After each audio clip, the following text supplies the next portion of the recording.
Rebounding? Yeah. I learned about it through a friend of mine who used to have a trampoline, and he would always tell me about the health benefits of a trampoline. I'm thinking, okay. So when I began to research it on YouTube, and I'm a researcher, I like to get in and I'd study different concepts, and if I have an interest in something, I'll look at it from a lot of people who are saying or talking about the same thing to kind of form my own basis of whether or not this is valid or not. And when I looked at rebounding, I said, wow, NASA wrote a paper on it. The guy, Al Carter, who was the person that invented the actual mini trampoline, talked about the benefits of it. And so just all these different, alternative doctors were talking about the rebounder. Even Tony Robbins. Tony Robbins. Yeah, he also recommends, rebounding. He does it himself. He talks about the benefits of it, So he's really into, a lot of things that people in this area of walk or experience do. But I think he's more metaphysical. I don't think he's like a believer in God per se. But a lot of things that he does definitely like reflects what I do, And so rebounding is one of them. And that's kind of where it took off at. Once I studied it, I validated it with different researchers, and I began to put it to use in 2012 and 2013. And I, got remarkable results. I combined it with my juice fasting, and I also combined it with my resistance training. I did three things. I rebounded, I did resistance training or HIIT training, high intensity interval training, which is another amazing fitness technique, and then the juice fasting. And for 40 days, I put this whole thing to the test, and the results were just phenomenal. Energy, my body mass index, was just, I was like 4% body fat, and my muscles, I just totally became symmetrical. I mean, just like ripped, like I'd never been before. How about your clarity? Clarity of thought. Well, again, that's when you're fasting, you always move up to a higher level of thinking. Well, after the first couple of days, maybe. Actually, it doesn't really hit you till like day 15. Yeah. At day 20, you're in a whole different realm. Yeah. You know what I'm saying? So it's because see, again, the concept of eating is most people think that when they're consuming food, that the fiber is what is being assimilated through the intestinal wall, and that's not what's happening. The fiber is a vector for the juice. It is what brings the juice or the nutrients to the system. The body then absorbs all that nutrients out of the fiber through the intestinal wall through the juice. Right. You see what I'm saying? So it's the juice and the fiber that feeds you. You can survive off juice? You can survive off juice. You can survive off of it for a very long time, and you only really need a little bit of fiber just to keep the intestinal tract healthy. I see. Yeah, you do need fiber, but you don't need it like every single day. I see. You don't. If you're eating quality fiber, it's going to be the fiber what we use is intestinal broom to keep the colon clean through and through. You know what I'm saying? So if you're eating vegan, if you're eating most of your food raw, then when we do an endoscopy on your intestinal tract, we should see a nice clean, pink, canal. If you're not, then it's going to be all kind of cakey, murky things inside there that, yeah. What about wheat? What do you think about the gluten thing? The gluten thing is, again, that robs the body of vital nutrients, basically, And so people tend to think that wheat was the main staple in the United States when it first began, and it wasn't. It was actually millet, not wheat. Oh, okay. Yeah. In 2013, when I had this amazing epiphany of fitness and wellness with my rebounding, juice fasting, and high intensity interval training, I could only do 25 pull-ups, right? Right. Well, that was age 43. At age 48, I was able to hit 50. Yeah. So my strength is increasing. You see, and I thought I was really just, really doing it back then. Man, I was just getting started. But we have to do things that prolong longevity, quality longevity. And so when I talk about fasting or juice fasting, that's the highest form of discipline that you could possibly you step into or water fasting is the highest discipline. But any type of fasting where you're denying yourself food, that's a major discipline. You're giving your body a major rest and ability to rejuvenate in a way that it can't be done otherwise. You see what I'm saying? There's no synthetic way to make that happen. And usually if you do use something synthetic, there's always some kind of side effect you have to deal with. You know what I mean? So not only the higher clarity, but the deep cleansing physically. Now, high intensity interval training is an amazing technique as well, because most people you see today are out there spending an hour and a half in the gym, right? During this time when I was juice fasting, I only spent 20 minutes of intense workout every day. 20 minutes. And my body, when I was done, was amazing, because the interval training actually targets pushing the heart in such a way where it develops an endurance that you can get in a short time, what most people try to do by doing long bouts of exercise.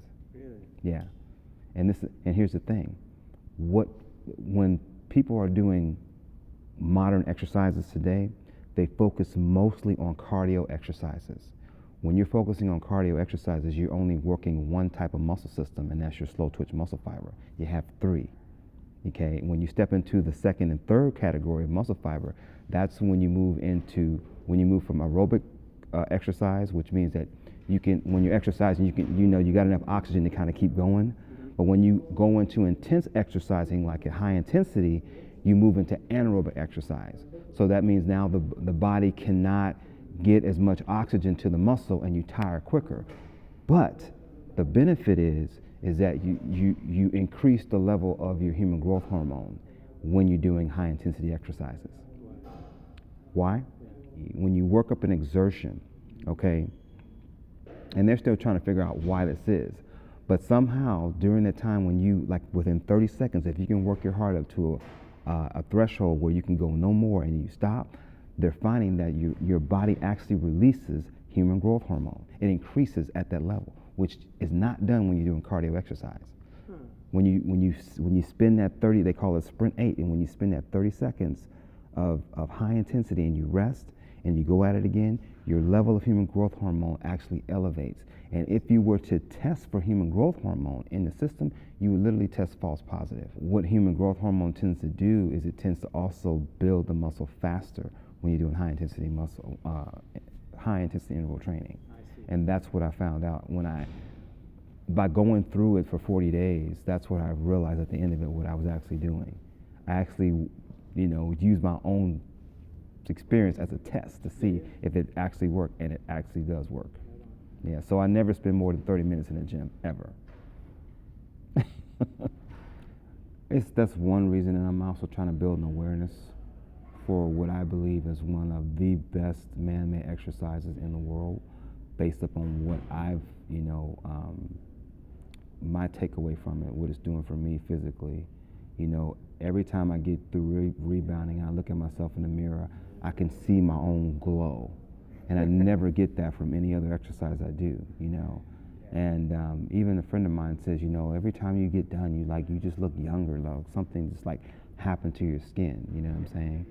So what I would like to see more people get into is exercise and fitness that really delivers, not just at the physical level, but at the cell level, And that's what this does, And it doesn't take a long time to do it. You don't have to spend hours in the gym, to get a full body workout.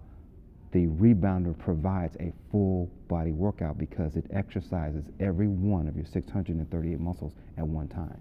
And there's no exercise out there that does that. So it's really a resistance training exercise, So when you're done, you're going to get the afterburn effect, which means if you were to jump on a rebounder for 30 minutes, you'll be burning fat and calories for the next 48 hours. It's very, very close to doing high intensity interval training, So I'm always doing my green juice powders. I'm always doing, my lemon water, which is right here.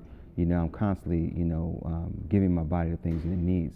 Also, when you're rebounding, you're flushing one of the most important eliminatory systems in your body, and that's your lymph. You see what I'm saying? The lymph cannot move unless you exercise. And the best exercise to move the lymph is rebounding. That's what the science says. And so when you're doing that, man, plus you're doing the veganism and the raw food and all that, the chances of you getting sick is probably next to none. So here's the thing. In America today, most people are consuming 3 meals a day with snacks in between. And the only reason why they're doing that is because the food that they're consuming is not reaching them at the cell level when it comes down to digestion and then metabolizing it. You see what I'm saying? So they're eating, like, let's say breakfast, 2 hours, 3 hours later, they're hungry again. Yeah. Because the body hasn't been fed at the cell level. See? So for me, what I show people, just by example, I don't go around talking about it, I just do what I do. Get some juice powder. I won't even put it in water. I'll just put it in my mouth, under my tongue. Then I'll drink some water, gurgle it, and swallow it. I can go 12 hours on that juice powder and have all kind of energy all throughout the day. Why? Because that raw juice powder is feeding me at the cellular level, giving me all the energy I need. You see what I'm saying? Yeah, there's a great book by, I think his name is Arthur Baker. The book is called Awakening Your Self-Healing Body. And this guy, he's a biology teacher, but when he wrote this book, it's such a simple book, but I mean, he really, really targets, why we're not meat eaters, like, in terms of, eating flesh food, from a stereotypical, your eyes, your hands, the saliva in your mouth, the length of your digestive tract, all of that. He just proves beyond a shadow of a doubt that there's no way.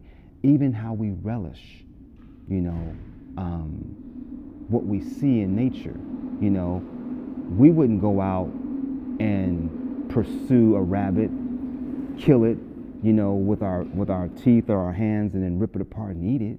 We wouldn't relish a scene like that. We would be in horror to do that, or if we saw someone else do it, let alone ourselves. You know what I'm saying?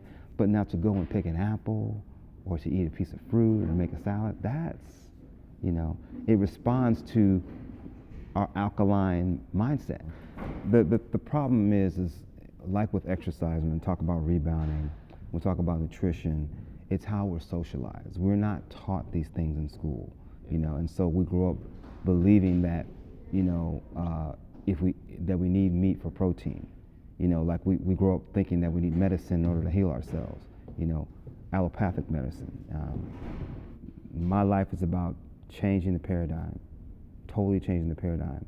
If you're doing, like with rebounding, and I did it during the last 4-day juice fast, most of the time that I was out exercising, I was only rebounding, more so than focusing on HIIT training or resistance training. I was doing the rebounding. And I was showing people that you can get a total body workout just by doing this. And when I took my before and after pictures, I still had the same six-pack. Chest was, symmetrical. I looked 20 years younger.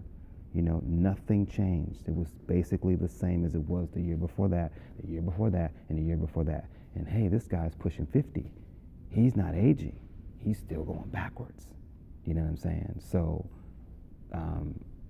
like I said, the proof is in the pudding, So, as the more that we have consumed meat through the years, we see the disease, the elevation of disease in society is elevated. If you talk to people going back as far as the early 1900s, they didn't eat as much meat as we do today. They still had a home garden. People still tried to get most of their food from the garden. And if they did eat meat, it wasn't a factory cow or factory chicken or whatever, it was free range. Yeah, and so, and then you gotta look at the mineral content in the soil. Since the early 1900s, the mineral content is almost completely gone, and especially in commercial agriculture, because they stripped the first 6 feet of soil from of its vital minerals, so the plants don't have it. You eat it, you don't have it, and this is all what I'm speaking to is what the Creator set up for all nature to experience. think about it. The human is the only species in the world that takes their food, cooks it, denatures it, processes it, genetically modifies it, and then consumes it. There's no animal in the wild that does that. You see what I'm saying? So when it comes to nutrition, the animal is really the one that's really doing the right thing, where the human is doing something completely different. It's abnormal. It's really an abnormal behavior. You see, we should really all be gardeners, you know what I'm saying? And we should be producing our own food because we have enough land mass to do that, you know? And I tell people, if you follow the Genesis 129 diet, you will solve the disease problem in America and around the world. And you don't have to live in America to do it. There's over 160,000 varieties of food worldwide that we have discovered because I'm sure there are more, but that we have scientifically discovered. And so you can get the same nutrients or maybe higher qualities of nutrients in different parts of the world. There's nowhere you can go where you can't get something that you can consume and eat. And I think the most powerful person on the planet is the herbalist, because an herbalist can, through studying nature, can step out into just right out here in little old forest out here where we live at, and he can see food, he can see medicine, he can see poison. That is, now you talk about being rich, that is riches right there. So again, and going back to the natural, there's a scripture that says, God made man upright. Upright meaning that he endowed him with certain capabilities for him to live a quality life, you know, not to grow up, become complacent, atrophy, and then amalgamate into some disease or morph into a disease, which I think disease is a genetic modification of the organism via our ignorance of how we're supposed to consume food.